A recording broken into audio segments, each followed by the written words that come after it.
안녕하세요.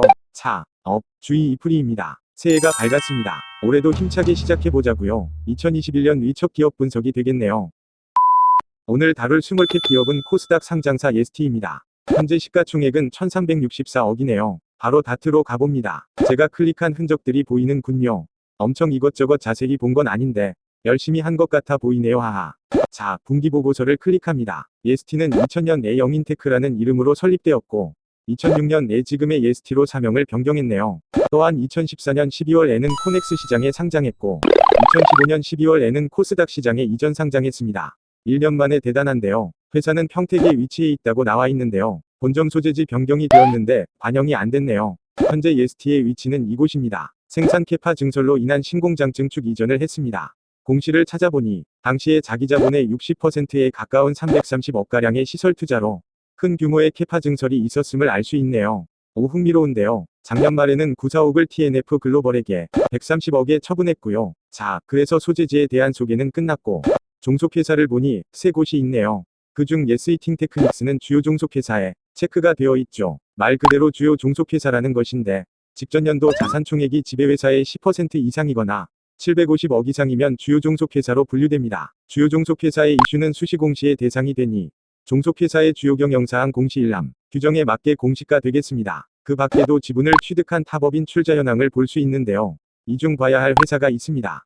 예스티가 29%의 지분을 가지고 있는 예스파워테크닉스라는 회사인데요. 예스티가 파워테크닉스라는 회사를 인수하면서 예스파워테크닉스로 사명을 바꿨어요. 인수한 이유는 식전력반도체 개발, 생산 때문인데 식전력반도체는 전기차, 수소차에 전력변환장치에 들어가는 핵심 부품이며 백색가전, 태양광 인버터, ESS 등에 모두 쓰이는 핵심 소재입니다. 식전력반도체는 상당히 유망한 사업이죠.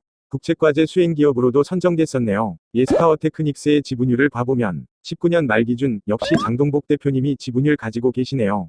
예스파워테크닉스 또한 장동복 대표님이 경영하여 식전력반도체 사업도 강화하려는 것을 알 수 있는 부분입니다. 자, 다시 예스티로 돌아와서 이제는 총 주식수를 볼 건데요.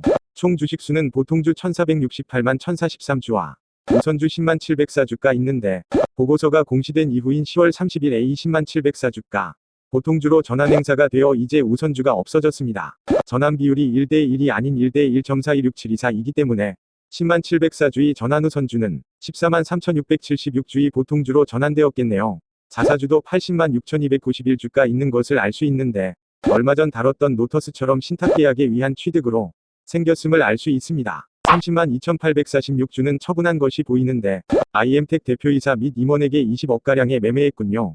따라서 이러한 변화들로 현재 자사주는 80만 6291주네요. 최대주주 및 특수관계인의 지분율을 보면 24%가량 가지고 있는 것을 알 수 있고 박윤배외 특수관계인이 5% 이상의 주식을 소유하고 있음도 보이네요. 5% 이상 주식을 소유한 주주는 1% 이상의 주식수 변동이 있을 경우 의무공시됩니다. 최대주주 및 특수관계인의 지분이 좀 낮다고 생각이 들 수도 있는데요. 최대주주이신 장동복 대표님도 그렇게 생각했는지 계속 장내 매수 등으로 지분을 올리고 있어요. 게다가 발행했던 전환사채의 콜옵션을 장동복 대표님이 가지고 있는데 이것이 리픽싱되며 주식 수량도 증가되었습니다. 가장 최근 보고된 대량 보유 보고서를 보면 보통주 351만 2057주, 그리고 기타 103만 3057주가 있죠.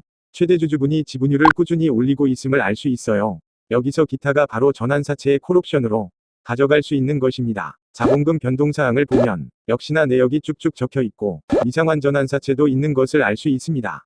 9월 말 기준 200억 중 190억이 남아있다고 나오는데요. 9월 16일에 9억의 전환권을 행사하여 246만 6425주가 남았었어요. 그 후로는 전환권 행사 공시가 있지 않은데 왜 미상환사채가 191억이 아니고 190억이 남아있죠. 카인드로 내역을 봐도 그 후부터 보고서 공시일까지도 1억을 추가로 전환 청구한 게 없는데 말이죠. 당분기 말 금융부채를 보면 전환사채가 역시 191억으로 나와 있으니 3분기 보고서에 미상환사채 190억은 잘못 기재된 것 같네요. 그리고 보고서 제출 이후에도 11, 12월에 전환사채가 또 일부 추가 상장된 것도 알 수 있습니다. 그러면 이제 재무상태표를 봐볼까요? 연결로 보겠습니다. 유동자산을 보면 예스티가 투자한 금융자산에 대한 변화도 보이지만 가장 눈에 띄는 것은 매출채권과 재고자산입니다. 매출채권이 크게 감소했습니다. 반면에 예스티의 매출은 작년보다 증가했거든요. 매출이 증가했는데 매출 채권이 감소했습니다. 따라서 회수율이 올라갔다는 것으로 보이네요. 긍정적으로 보입니다. 특정 제품군이 잘 나가는 것이 아닌가 싶네요. 또한 재고자산의 증가는 제품과 제공품의 증가로 인한 이유네요. 이 역시 매출 채권의 변화와 맞물려 좋아 보이는 모습입니다. 이번에는 비유동자산입니다. 이런저런 변화들이 보이지만 중요하게 다룰 부분은 없다는 생각이네요. 부채를 보면 거래처에 지불해야 할 매입 채무가 증가한 것이 보이고 단기금융부채는 늘고 장기금융부채는 줄었습니다. 사채와 전환사채가 행사 가능 기간이 되면서 비유동에서 유동으로 분류되면서 생긴 변화네요. 그리고 아까 말씀드린 대로 현재는 전환우선주가 없습니다. 이제 자본금과 자기자본을 봐보면 보통주의 추가 상장들로 자본금이 증가했고 자본총계도 증가했네요. 현재는 구옥 매매로 인한 자본총계 증가, 그리고 우선주의 보통주 전환과 12 추가 상장 등으로 자본금도 증가했을 겁니다. 현재 예스티는 안정된 상태의 회사임을 알 수 있습니다. 손익계산서를 보겠습니다. 매출, 영업이익 모두 좋아졌네요. 또한 금융수익의 증가와 금융비용의 감소로 당기순이익도 크게 개선되었습니다. 시총 대비 매출 규모도 적당하다는 생각이고 영업이익, 순이익 모두 흑자 전환하였고 영업이익률은 3%가량 되어 보입니다. 아직은 영업이익률이 낮군요. 공장을 증설하고 신사옥으로 이전하고 구옥을 매매한 것을 보아 증가된 캐파를 가지고 있음을 알 수 있으니 이 부분 앞으로의 손익에서 기대해 볼 수 있겠네요. 지난 세계 연도의 실적 변화를 봐보면 지난 3년간 사업 실적이 하향세였네요. 매출, 영입, 당기순이익이 계속 하락해왔습니다. 그렇다면 올해 실적이 반등한 것이네요. 게다가 저렇게 실적이 하향할 때 공장을 크게 증설했던 것이니 역시 앞으로는 좋을 것으로 추측되는 부분입니다. 왜 이러한 실적 변화가 있었던 것인지 사업의 내용을 봐보자고요. 예스티는 반도체, 디스플레이 장비와 환경안전, 부품 소재 등의 사업을 영위하고 있네요. 반도체, 디스플레이 장비의 비중이 가장 큰데요. 예스티는 열처리 관련 장비가 주력입니다. 반도체 장비군에서 반도체 칠러, 베이커 오븐, 반도체 퍼니스 장비 등이 주요 제품이고 이러한 반도체 제조 과정의 전공정, 후공정에 예스티의 장비가 쓰이는 것을 알 수 있으며 디스플레이 장비군에서는 오토클레이브 통신 제어 장치, 퍼니스 VDO 등 열제어용 복합 장비가 주요 제품이고 이러한 디스플레이 제조 공정에서 ST의 장비가 쓰이는 것도 알 수 있습니다. 또한 지분 인수와 연구개발 등으로 지속적으로 추가적인 장비 라인업을 확보하여 제품 군합대로 인한 경쟁력을 갖출 계획인 기업이고 사업보고서에는 수주 현황을 기재해두지 않았으나 예스티의 고객사는 삼성전자, SK하이닉스, 삼성디스플레이, 중화권 디스플레이 업체 등으로 공급계약 체결이 되고 있음을 찾아볼 수 있네요.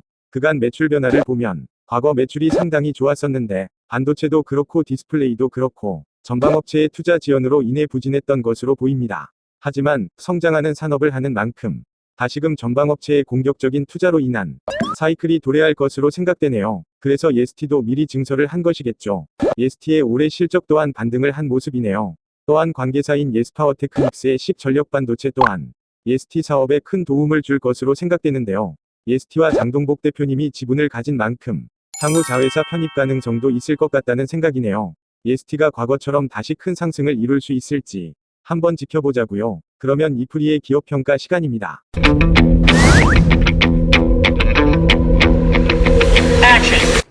예스티는 사업성 3.9점, 재무건전성 4.2점, 가성비 4점, 총점 4.03점입니다. 4점 이상 기업이 또 추가되었습니다. 2021년 출발 괜찮게들 하고 계신가요? 작년 이맘때는 코로나가 스물스물 얘기 나오던 때인데요. 그게 벌써 1년이 다 되어가네요. 1년간 정말 많은 분들이 고통받아왔겠습니다. 올해는 백신 보급으로 코로나가 없어진다는 얘기를 기대해봐야죠. 올해 소망하는 계획들 모두 이루시기 바라며 2021년 4차 업 주도 꾸준히 기업들을 다뤄보겠습니다. 봐주셔서 감사합니다. 차 업 주의 이플이었습니다.